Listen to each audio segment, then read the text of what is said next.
Hi guys, just a quick video. I haven't been posting a lot recently because I've been busy running this bad boy in, and that's all done now. So the weather is taking a turn for the worse. It's pretty crappy. But one thing I have done, well, I haven't cleaned my garage out, but is fitted an end can. So I had a look round. I was toying with the idea of buying the full acro, but nearly £2 grand on top of me buying this, paying for this, was something that I couldn't do at the moment. Wasn't worth me stretching. I've got other expenses, etc., etc. So then, what I do led me to doing some research of what's the next thing, because this bike is amazing, but it needs more sound. And it also needs crash protection, and it needs to get rid of this massive dinner plate thing on the back with a tail tidy. So I was looking through for YouTube videos and looking around for different options for the instead of the acro, and in the UK there's a company called Piperwerx, who for I think it's 220 quid or just over will sell you a titanium end can with a baffle if you want. That one's gone. I took that straight out, and it's really light. The fittings are just one there, and that's it. I bought some silicone sealant that I put around the join, which you probably don't need. You can probably get away with because this clamp around here does that pretty tight.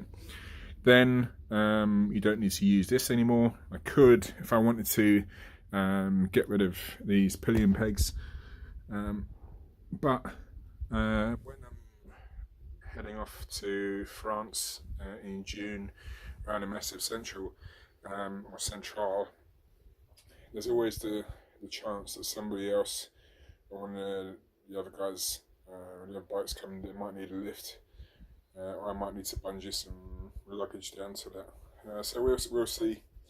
At the moment, I'm putting together a shopping list of probably Evotech crush mushrooms there.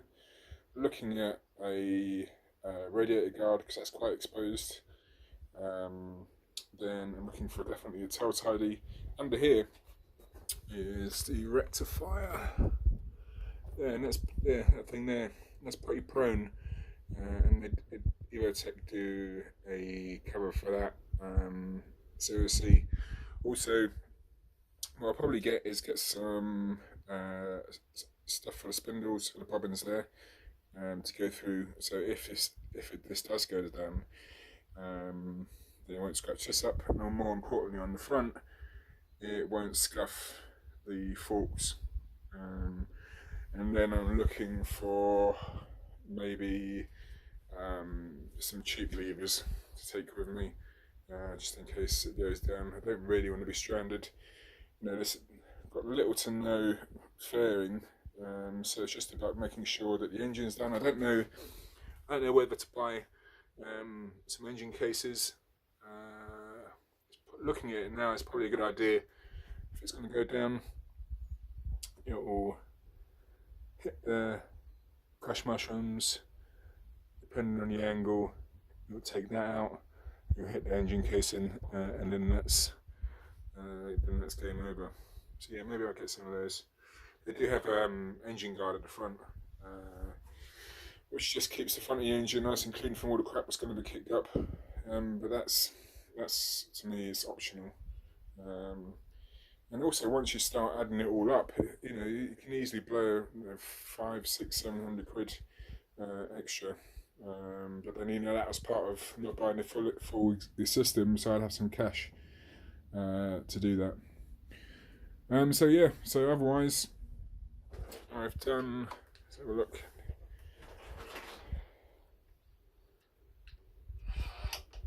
Done the running in miles, widened the tom-tom, Yeah, service. So yep, done 620 miles. It's pretty crappy outside now, but I'll fire this up quickly. The problem with phones and GoPros is they don't capture the sound. So you know, everything that I was looking for, I was like, okay, well, is this any good? Is this any louder than stock? But I was pleasantly surprised with this Piperwerx. It is louder. It is louder than stock. It's not. It's got a nice sound to it. I'm thinking whether or not to get the decap pipe. And then there's one by Bodis, which has got a bend in it, and there's one by Arrow, which is more straight through. I'm apprehensive about them being too loud.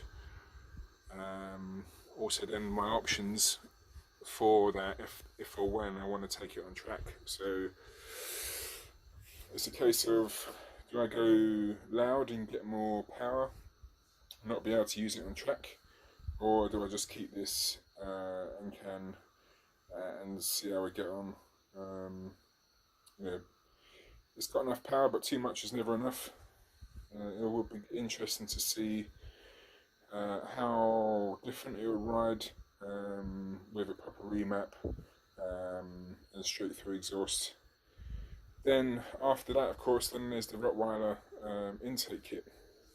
So there's all these things going around in my head for options to do on the bike. So if you've got any ideas or anything that I haven't thought of, or if you're interested in sending me free shit to review, then by all means go ahead. But yeah, here's a quick clip of the exhaust. I don't really want to gas myself out in this garage, and then I'll upload this.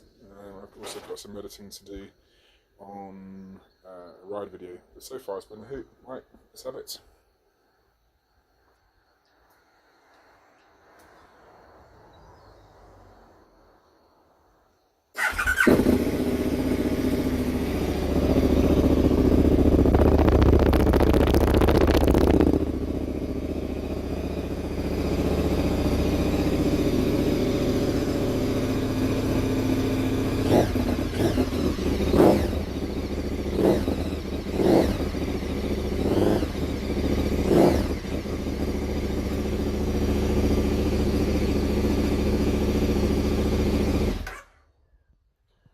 Yeah, so a lot more meaty, a lot louder.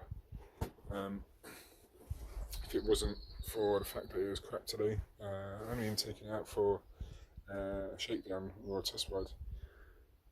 As you can see by all the condensation now coming out of the pipe. Right, I'll get this uploaded and also get some editing of that ride video, and hopefully catch you guys later on. Cheers.